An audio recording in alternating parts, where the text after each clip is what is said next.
할렐루야.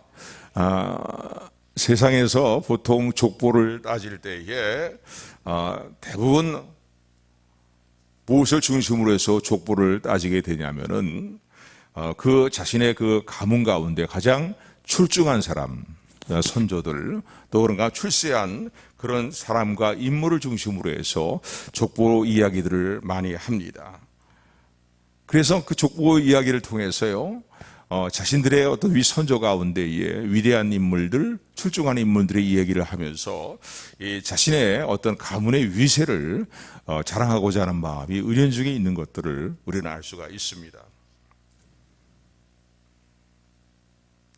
그런데 오늘 이 마태복음 1장은요, 오늘 1장 1절에도 기록이 되어 있지만은 예수님의 오늘 본문에 보게 되면은 아브라함과 다윗의 자손 예수 그리스도의 세상 계보라, 세계라 이렇게 기록이 되어 있습니다. 그래서 오늘 이 1장의 내용은요, 예수님의 족보에 대한 이야기입니다. 근데 왜 예수님은 동정녀로 마리아를 통해서 탄생하신 분이시고 그분은 하나님의 아들이신 삼일체 하나님이신데 굳이 이게 인간적인 족보에 대한 이야기를 할 필요가 없죠. 어떻게 보면요, 성령으로 잉태하신 분이고요, 태어나신 분이기 때문에. 그러나 굳이 이렇게 인간적인 족보의 이야기를 보게 되면 매우 소상하게 예수님의 혈통에 대한 내용을 소상하게 기록하고 있는 이유가 있습니다. 이 족보를 살펴보는 내용들을 통해서요, 하나님께서 우리에게 베푸시는 은혜가 얼마나 큰 은혜인가를 깨닫게 하시는 하나님의 은혜에 선하신 또 하나님의 의도가 있다는 사실을 기억하는 저 여러분들이 되기를 주님의 이름으로 축원을 드립니다. 그래서 어떻게 보면요, 이건 뭐 누가 누구를 낳고 누가 누구를 낳고 이건 뭐 읽기도 복잡하고 이름도 까다롭고 말이지, 그렇게 생각하기 쉬운데 사실은 족보에 나타난 족보를 기록하게 하신 하나님, 그리고 세상 족보를 통해서 예수님의 세상 족보를 통해서 하나님께서 베푸시는 은혜가 무엇인가를 깨닫게 될 때에 우리는 이 1장의 내용도 읽을 때에 졸음이 나온다 라고 하는 그런 마음이 아니라 정말로 은혜로운 마음으로, 특별히 오늘 본문에 나타난 3절이라든가 5절, 6절의 말씀을 보면은요, 아멘, 아멘, 아멘 하게 된다는 사실을, 이런 은혜가 우리 모두에게 임하게 되기를 주님의 이름으로 축원을 드립니다. 유대인들, 이스라엘 백성들의 사회는요, 우리나라 이조 시대와 거의 비슷하다고 볼 수 있어요. 왜냐하면 가부장적인 그런 이제 사회였기 때문에 그렇습니다. 그러니까 지금도 이 예수님 당시를 살펴보게 되면요, 모든 가정들이 가부장적인 그런 이제 가정들이었다라고 말할 수 있습니다. 그래서 족보를 기록할 때에도, 세상 계보를 기록할 때에도 여자의 이름들을 웬만하면 넣지 않습니다. 여자 이름을 넣지 않고, 우리나라도 마찬가지 거의 비슷하죠. 우리나라는 뭐 들어가긴 들어가지만요, 그러나 거의 남자 중심의 이제 그 족보를 기록하는 것이 유대인들의 하나의 관습이다라고 말할 수 있습니다. 그런데 오늘 이 본문의 말씀을 보게 되면은요,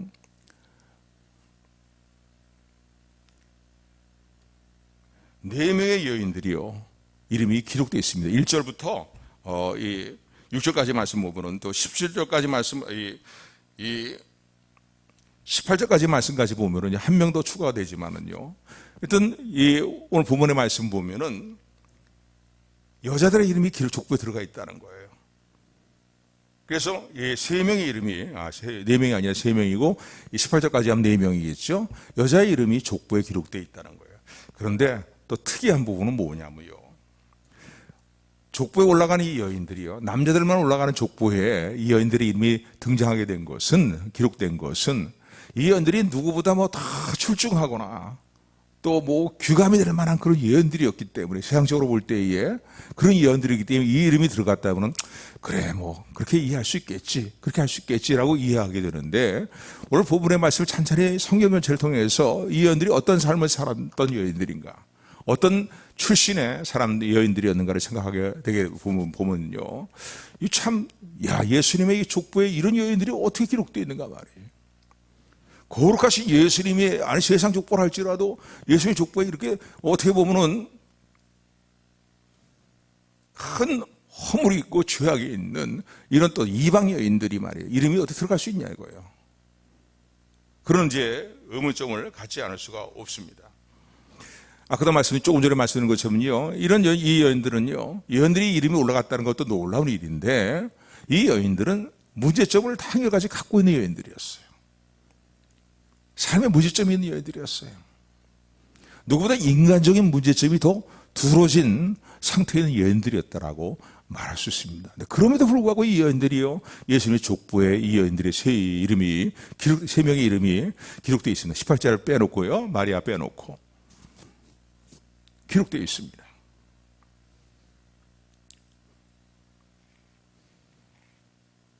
그래서 오늘 이 본문의 말씀을 찬찬히 살펴보면서 이 이방인들, 또 죄 많은 여인들, 여자였던 이 신분의 여인들이 예수님의 족보에, 특별히 유대인의 족보에, 예수님의 족보에 올라가는 이 일들이 어떻게, 왜 이 여인들이 이름이 올라가는가를 생각해 보면서 하나님의 은혜를 다시 한번 깨닫고 우리를 사랑하신 하나님의 은혜에 참으로 감사하며 예수 그리스도에 대한 믿음을 더욱더 깊이 갖는, 온전하게 갖는 저 여러분들이 되기를 주님의 이름으로 축원을 드립니다.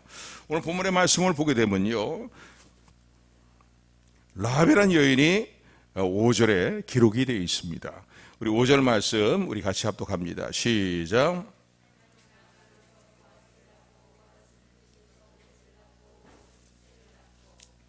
여기 보니까 5절 보니까 살몬은 라합에게서 보아스를 낳았다. 그리고 보아스는 룻에게서 오벳을 낳고 오벳은 이새를 낳고, 그리고 6절에 보면 이새는 다윗 왕을 낳았다라고 이렇게 기록이 되어 있습니다.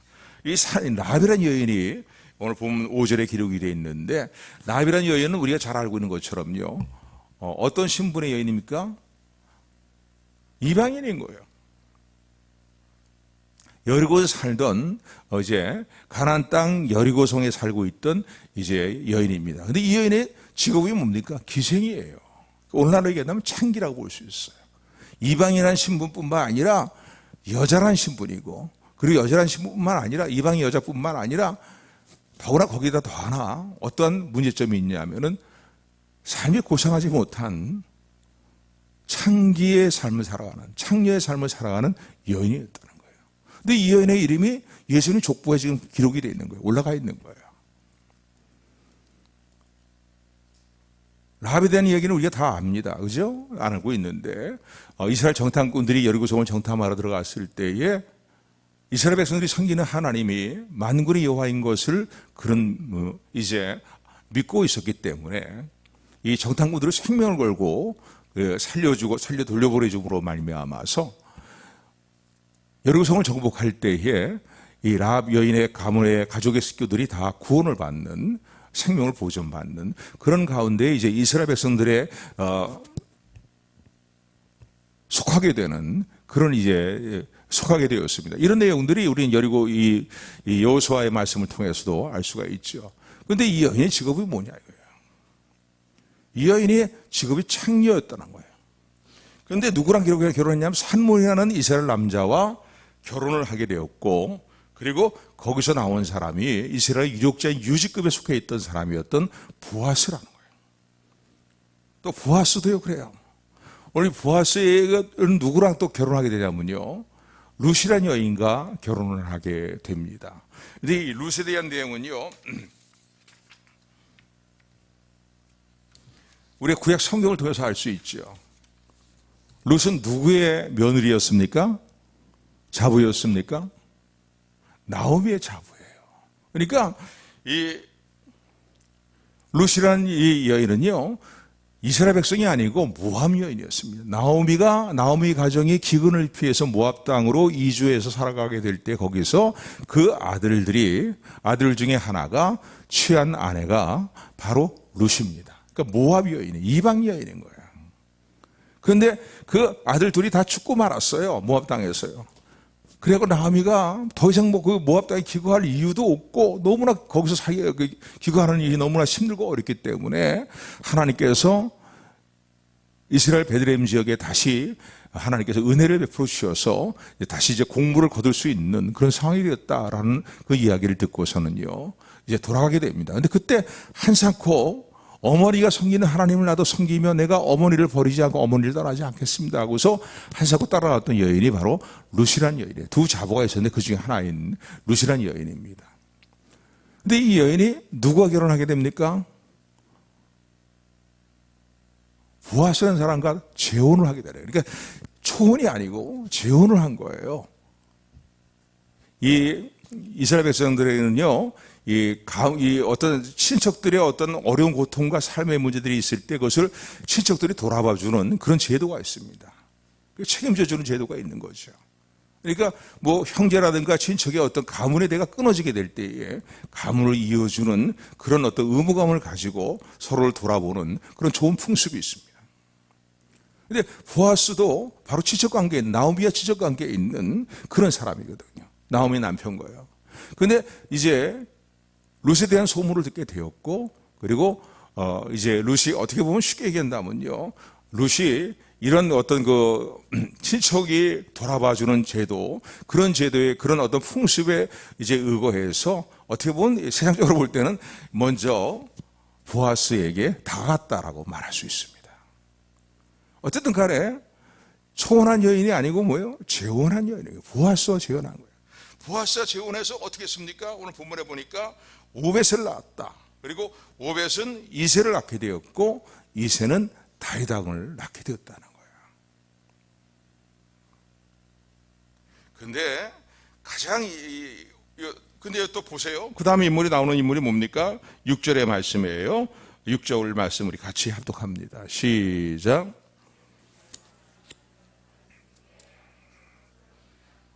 아멘. 여보니까 이제 이새는 다윗왕을 낳게 되었는데 다윗을 낳게 됐는데 다윗은 왕이 된 이후에 여기 보면은 6절에 보니까 매우 적나라하게 인간적인 어떤 문제점을 성경 그대로 기록하고 있습니다. 세상 조건은 그거 다 감추려고 하고 할 수만 있으면 감춰버리고 지워버리려고 하는데 오늘 성경은요, 인간적인 어떤 허물과 문제점과 죄악된 모습을 그대로 적나라하게 기록을 하게 하셨습니다. 여기에 하나님의 은혜로운 섭리가 있다는 사실을 감사하는 저 여러분들이 되기를 주님으로 축원을 드립니다. 어찌해서 하나님의 예수님의 거룩한 죄, 계보의 말이지 이런 사람 이런 일들을 기록하는가? 우리 그렇게 생각할 수 있는데 오늘 여기 보니까 다윗은 솔로몬은 어떻게 납니까? 우리아의 아내를 통해서 솔로몬을 낳았다는 거예요. 우리아의 아내라고 정확히 기록이 되어 있어요. 우리아는 어떤 인물입니까? 우리아는 다윗의 충성스러운 부하였어요. 다윗의 전쟁 때 최전방에 나가서 충성을 다하면서 다윗을 섬기는 그런 이제 장소였잖아요. 근데 이 충성스러운 부하는 전쟁터에 나가서 최전방에서 말이죠, 생명을 다 걸고 싸우고 있는데 후방에 있는 다윗은요, 어느 날 늦게 잠을 자고 일어나서 이제 옥상을 걸리다가 베란다를 걸리다가 성방 밑에 있는 민가를 바라보게 되는데 그 민가의 이 앞마당에 나와서요 목욕하고 있는 우리아 아내 밧세바죠. 밧세바의 모습을 보고 그 밧세바에게 꽂히게 됩니다. 그래서 그 여인을 불러갖고 신분을 알아보니까 자기 충성스러운 부하라는 사실을 알고 있음에도 불구하고 그 밧세바를 불러들여다가 이제 범하고 맙니다. 서로 정을 통하고 만 거예요. 그러니까 성경이 너무나 정확히, 너무나 뭐 이런 거에 대해서 감추지 않고 정확히 기록하고 있는 거예요. 우리아 아내에서 누굴 낳았다고요? 솔로몬을 낳았다는, 밧세바를 통해서 자기 부하의 아내를 범해서 그래서 솔로몬을 낳았다라고 그렇게 이제 기록이 되어 있습니다. 그러니까 오늘 본문에만 몇 절은 안 되는 구절이지만 이 구절을 통해서 야, 진짜 인간이란 게 뭐 이런 존재인가 봐요. 참 문제점이 많다는 사실을 생각하게 되지요. 그리고 어찌 이런 일이 있을 수 있냐 이거예요. 이렇게 훌륭한 신앙의 인물이라고 하는 사람들에게 어찌 이런 일이냐. 제가 절대 믿음의 선진들에 대해서 신앙의 인물들에 대해서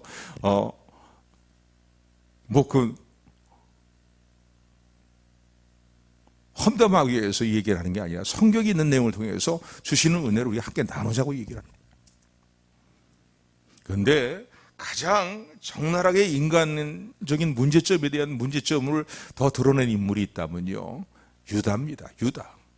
오늘 본문의 말씀 보세요. 3절 말씀이에요. 우리 3절 같이 합독합니다. 시작.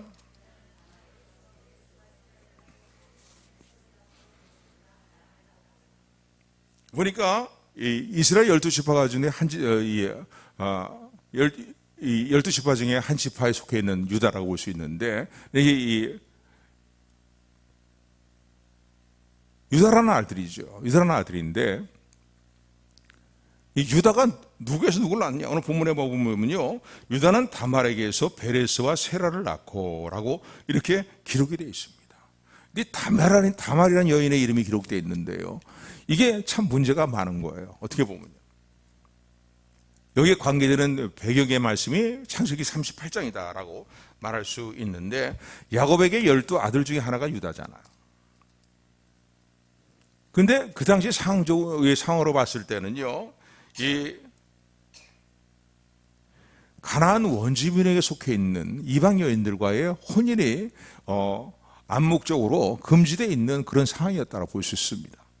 왜? 하나님 백성이라고 자처하고 있는 사람들이기 때문에 이방 여인들과의 어떤 혼인을 한다는 것은 그것은 뭐 금지되어 있는 상황, 금기의 상황이라고 말할 수 있는데, 유다는 이제 어떻게 했냐? 어떻게 본문에 보니까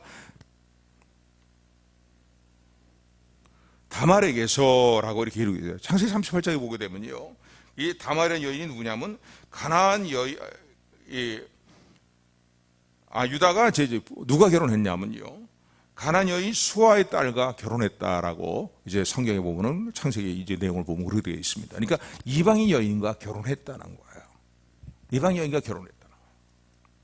그리고 이 가나안 여인 수아와 함께 결혼해서 세 아들을 낳게 됐는데, 그 세 아들 이름이 엘과 오난과 셀라예요.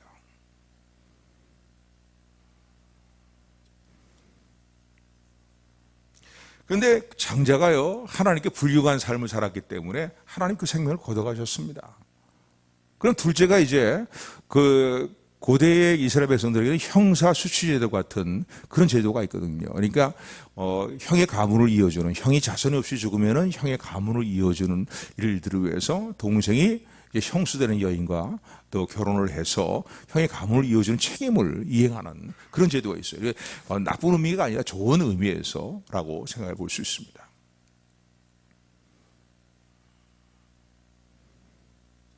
그래서 이 오난과 결혼을 시켜요. 둘째 아들 오난과 결혼을 시키는데, 다말과 결혼한 이 오난이에요. 형수가 결혼한 오난이에요. 야, 내가 뭐 괜히 누구 좋은 일 시키니 누구 좋으라고 말이지, 자손을 낳아갖고서는 형수와 함께 형수를 통해 자손을 낳아갖고서 내가 그 책임을 짓느냐? 그러기 싫다. 그래갖고서 그냥 자유행위로 끝내버리고 말아요. 그러니까 임신을 지키지 않은 거죠. 그러니까 하나님 그것을 보시고서요, 괘씸히 여기셔서 오난이라는 아들도 생명을 거둬가 버리시고 맙니다. 이제 남은 건 막내 아들 셀라예요. 셀라인데, 가만히 보니까 말이죠, 유다가 보니까 이러다간 자신의 자손이 다 끊어질 것 같아. 근데 셀라는 다행히 마침 그때 나이가 어렸기 때문에 핑계거리가 있는 거예요. 그러니까 다말에게, 두 아들들이 있지만은 두 아들들이 다 죽어서 마땅히 이제 우리 가문의 어떤 대를 이어나가기 위해서는 셀라를 너에게 이제 남편으로 줘야 되는데, 너무 나이가 어리지 않냐? 그래 좀 기다려달라. 그러니까 너는 친정에 돌아가서 좀 기다리고 있으면은 내가 이제 셀라가 나이가 차게 되면은 너에게 남편으로 줄 것이다라고. 그러고서는 이제 다말을 친정으로 보내버리고 맙니다. 근데 유다의 속성은 뭐예요? 셀라까지 줬다가는 완전히 대가 끊어질 지경이다라는 생각을 갖게 되니까 말이죠, 그렇게 한 거예요. 그리고 오랜 시간이 지나가서요, 그런 일들을 다 잊어버리고 있었습니다. 근데 어느 날 다말의 시아버지가 되는 유다가요, 딥나라는 곳에 양털을 깎기 위해서 올라간다는 소식을 이제 다말이 듣게 되었습니다. 그런데 마침 다말이요, 그 유다가 가는 그 지역에 어떤 모습으로 나타나게 되냐면요, 과부로서의 어떤 그 복장을 다 벗어버리고 그 당시에 어떤 창녀의 이 복장을 갖추고서는 면박을 쓰고서는요. 대부분 그렇잖아요. 그 지역 사람들은 면박을 쓰잖아요. 면박을 쓰고서는 자기 시아버지가 양털을 깎으러 가는 길목에서 기다리고 있는 거예요.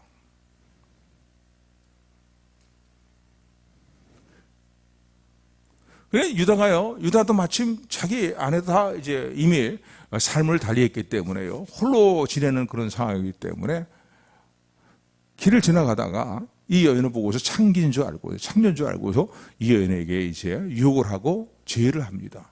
그래서 관계를 갖는 거예요. 면박을 쓰고 있는 상황에서 자기 며느리인지 알아보지 못하는 상황 속에서 관계를 갖습니다. 그런데 다말의 입장에서 볼 때는요, 대를 이어줘야 될 그 당시에 책임들이 있거든요. 의무감들을 갖고 있었거든요. 그러니까 단지 어떤 성적인 어떤 만족을 위해서가 아니라 어떤 가문의 대를 이어주는, 자기 남편이었던 사람의 가문의 대를 이어주는 그런 의무감과 책임으로 이어졌는데 이 시아버지가 불러주지 않는 거예요. 다시 셀러를 주지 않는 거예요. 그러니까 이런 방법을 취해서라도 자손을 낳아야겠다라는 그런 생각에서 취한 방법이죠. 그래서 그 시아버지와 관계를 맺으면서요, 뭔가 확실한 증거물들을 남기기 위해서 창기인 척하고서는요, 대가를 좀 치러야 되지 않겠느냐. 그래서 그 대가로 나중에 지불하기로 하고 유다가 지팡이와 도장을 이제 다말에게 맡깁니다. 그리고 이제 오래 또 시간이 지나서요, 다 잊어버리고 말았어요. 그 사건들을 잊어버리고 말았는데 유다가 가만히 보니까 자기 며느리에 대한 소문이 들려오는 거예요. 며느리가 배가 불러오고 있다는 거예요. 자손을 잉태했다는 거예요. 이 유다가 사실 소문을 알아보니까 이게 사실인 거예요. 그러니까 노발대발 하면서 말이지, 당장 저것을 끌어내려가고 불에 태워 죽여라. 그러면서 그냥 노발대발하는 그런 상황이 되고 말았어요. 근데 이때를 대비해서요, 다말이 유다의 지팡이와 도장을 보증으로 이제 받았거든요. 어떤 대금을 지불받기 위한 나중에 어떤 몸을 제공한 어떤 대금으로서 그것을 받게 되었는데 그걸 증거로 내놓은 거예요.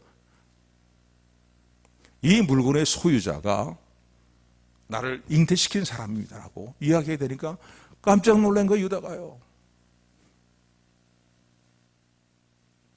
나중에 그 사건은 성경에도 기록이 되어 있으니까요, 천천히 읽어보시기 바라고요.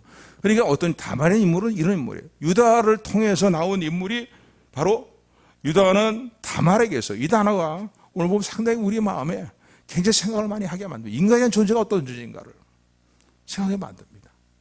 인간의 문제점이 무엇인가를요. 너무나 적나라하게 성경은 모든 인간의 허물됨을 그대로 기록하고 있어요. 3절 다시 한번 같이 합독합니다. 시작.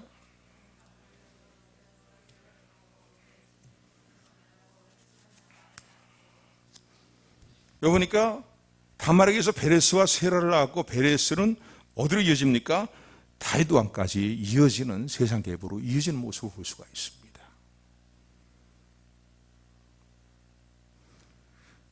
이 여인들의 이야기를 우리가 잠깐 살펴봤지만요, 특별히 다말에 대한 이야기를 살펴보게 될 때에, 야, 어쩌면 이렇게 추한 행동을 할 수 있느냐, 이렇게 추한 어떤 삶을 살아갈 수 있느냐. 그리고 예수님의 족보에 이런 행동들을 했던, 이런 행위를 갖고 있는 여인들의 이름이 어찌 들어갈 수 있느냐 말이죠. 우리가 그런 생각을 지을 수 없지요. 그러나 여러분, 우리 솔직하게 하나님 앞에서 저와 여러분들의 삶의 모습을 돌아보시기를 바랍니다. 오늘 성경이 계속 우리 강조하고 있는 게 뭐냐, 인간은 이런 존재라는 거예요. 이렇게 죄의 허물 가운데 있는 존재라는 거예요. 꼭 성적인 문제가 아니라 할지라도요, 하나님 앞에 스스로 의롭다 할 수 있는 존재가 아무도 없다는 거예요.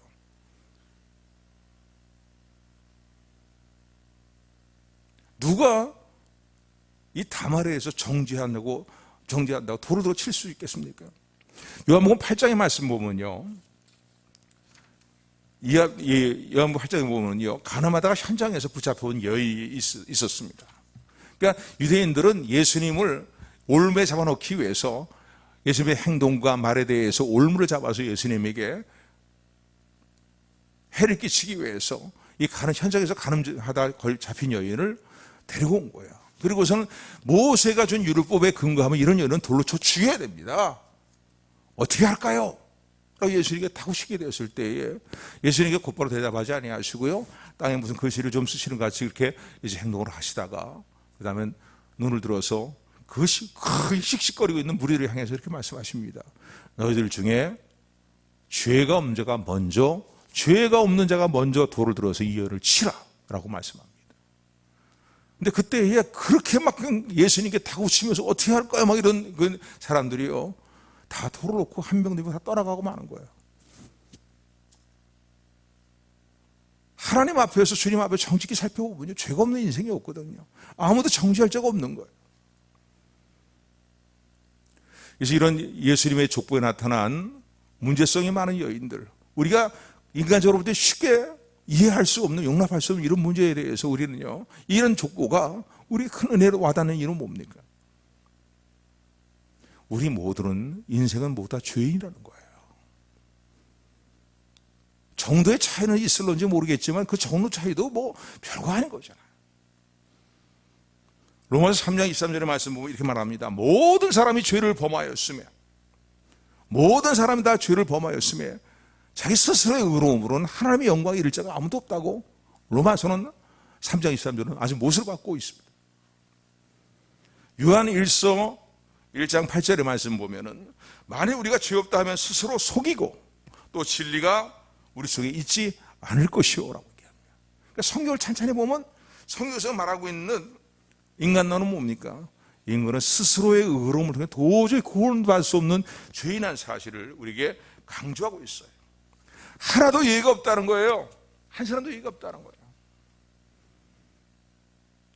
여러분, 사람에 대해서, 인간에 대해서 정확한 이해는요, 성경, 인간을 창조하시고 인간의 모든 심장과 폐부를 꿰뚫고 계시는 하나님 말씀하시는 하나님 말씀의 근거에, 성경의 근거에서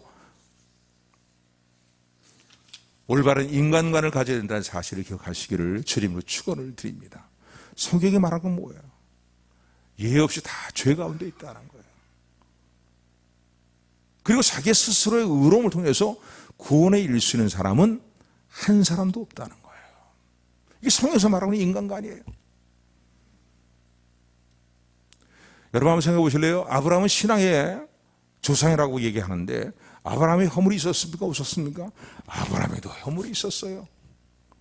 자기 아내를, 자기 생명을 보존하기 위해서 2번씩이나 누이라고 속여서 이방 왕들에게 넘겨주는 그런 허물이 있었어요.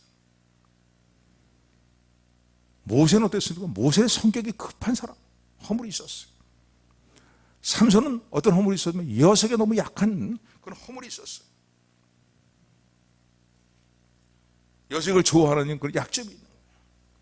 다윗은 어떤 허물이 있습니까? 오늘 본문에서 기록되어 있는 거 아니에요? 베드로는 어떤 허물이 있었습니까? 주님을 죽는 자리까지 따라가겠습니다. 옥에 갇혀서 나는 주님을 배반하지 않겠습니다. 부인하지 않겠습니다. 했지만은 생명의 위협이 오니까 3번씩 주님을 모른다고 맹세하면서 본식만 아니면 저주하면서까지 주님을 부인하지 않았습니다. 이게 인간의 모습이라는 거예요. 이게 성경에서 말하고 하나님 우리가 말씀하시는 인간의 모습이라는 사실을 기억하는 저와 여러분들이 되기를 주님으로 축원을 드립니다. 그렇기 때문에 하나님의 은혜가 필요한 거예요. 인생을 살아가다가 이런 분명한 이러한 어떤 영적인 갈급함이 반드시 우리에게 있어야 됩니다. 있는 게 당연한 거예요. 하나님 앞에 올바르게 살려고 하면요. 하나님 보시고 올바르고 살려야 하는 마음이 없기 때문에 이런 갈급함과 목마름이 없는 거예요. 하나님 울어도 애를 써도 몸부림쳐도 어떻게 할 수, 허물과 이 죄덩어리인 이 죄인이 어떻게 구원받을 수 있겠습니까?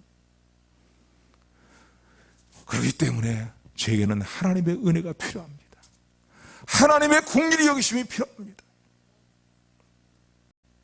인생을 살면서 주님을 참되게 영접하려면요, 이 과정이 분명히 있어요. 누구나 이 과정이 분명히 있어야 되는 거예요.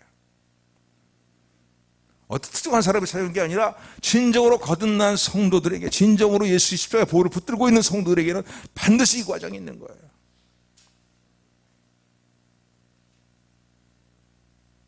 그러므로 은혜가 필요합니다. 제게는 은혜가 필요합니다. 그 은혜는 어떻게 하나님의 은혜가 어떻게 나타났습니까? 하나님이 세상을 이처럼 사랑하사 독생자를 주셨으니 이는 누구든지 저를 믿는 자마다 멸망받지 아니하고 영원한 생명을 얻게 하려 하심이라. 우리의 구원을 이루어 주시기 위해서, 그래서 예수님께서 하늘의 영광 고저를 다 버리시고 이 땅에 오신 것을 참마음으로 믿고 감사하는 저 여러분들이 되기를 주님으로 축원을 드립니다. 세상에 이런 허물 많은 사람들의 족보에 예수님의 이름이 기록된 이유는 무엇이에요? 앞서 나간 세 명의 여인들도 하나님의 은혜가 아니하면 어떻게 예수님의 족보에 이름이 기록될 수 있겠어요? 그걸 우리에게 적용한다면 허물 많은 나 같은 존재라 할지라도 하나님의 은혜로 예수 그리스도를 믿음으로 말미암아 나의 이름이 하나님의 생명체에 기록되는 것을 확신하게 하시는 하나님의 놀라운 은혜가 오늘 본문에 기록되어 있음을 기억하는 저 여러분들이 되기를 주님으로 축원을 드립니다. 여러분, 이제 다음 주는 성탄절입니다. 성탄절의 진정한 의미가 무엇입니까? 우리의 죄, 자기의 백성들을 저들의 죄에서 구원하시기 위해서 예수란 예수님의 거룩한 이름의 단어의 의미가 뭡니까? 자기 백성을 저들의 죄에서 구원하시기 위해서 이 땅에 오셨다는 거예요. 아멘. 성탄절의 진정한 의미는 여기에 있습니다. 울어도 애를 써도 몸부림쳐도 어떻게 할 수 없는 나에게 하나님이 은혜를 주셨습니다.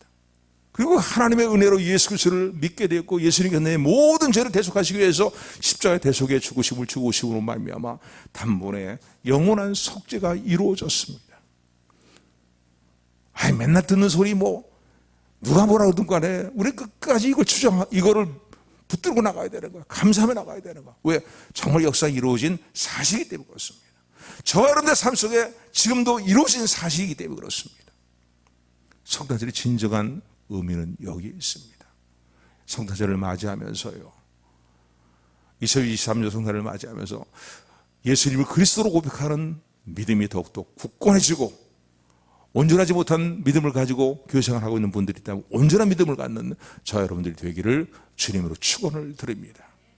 허물 많음에도 불구하고, 그럼에도 불구하고 나 같은 죄인에게 은혜를 베풀어 주셔서 구원받게 하시고 예수님의 보혈로 모든 죄를 다 씻겨주실 뿐만 아니라 하나님의 생명책에 기록되게, 내 이름이 기록되게 하신 하나님의 은혜에 참으로 감사하고 우리 주님의 대속의 은혜에 참으로 감사하는 믿음이 더 깊어지는 우리 모두가 되기를 주님의 이름으로 축원합니다.